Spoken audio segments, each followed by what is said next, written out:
परमेश्वर उन्हें गुप्त में देख रहे होंगे, उनके मन को वो जांचते होंगे और परखते होंगे, और उसी से ये परमेश्वर के हृदय में आया होगा कि मैं इसका राज्याभिषेक करूंगा, और परमेश्वर ने ऐसा ही किया। कुछ बातें हैं जो मैं इसके माध्यम से आपको समझाना चाहता हूँ। 5 बातें हैं खासकर। सबसे पहली बात, तालियां लोगों के लिए होती है पर प्रतिफल परमेश्वर का होता है। दूसरा, छिपा हुआ आज्ञा पालन खुली हुई आशीष बनकर लौटता है।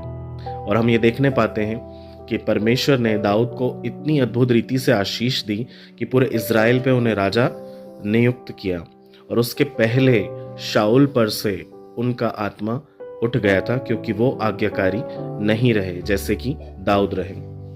तीसरी बात, जहां लोग नहीं देखते हैं वहां स्वर्ग का सिंहासन ध्यान देता है। दाऊद की आराधना पर कोई ध्यान नहीं दे रहा था, ना उनके घर के लोग, ना ही उनके भाई, ना ही आसपास का कोई, परंतु केवल गुप्त में जो हमारा परमेश्वर है वो उन पर ध्यान दे रहे थे, वो उनकी आराधना को ग्रहण कर रहे थे, और उसी का परिणाम था कि परमेश्वर ने उन्हें राजा नियुक्त किया।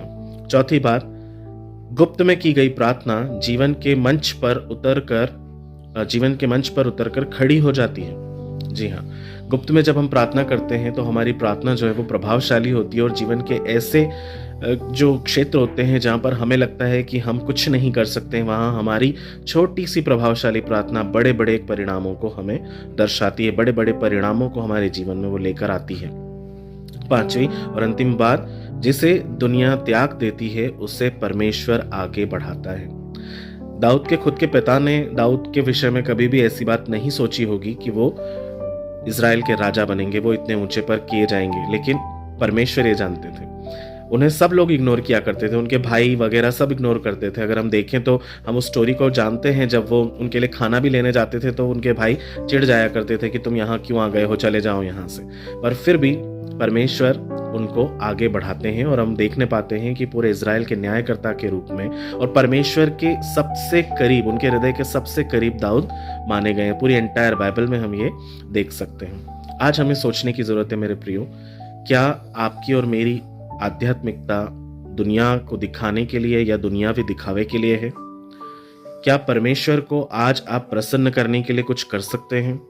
तीसरा, क्या आपका अंदर का गुप्त स्थान जो होली ऑफ होलीज कहलाता है, क्या वो परमेश्वर की उपस्थिति आने के लिए तैयार है? यदि ये नहीं है तो परमेश्वर हमें हमारे हृदय को जांचने की जरूरत है। परमेश्वर निश्चय हमारे हृदय में काम करेंगे। आइए हम छोटी सी प्रार्थना करें।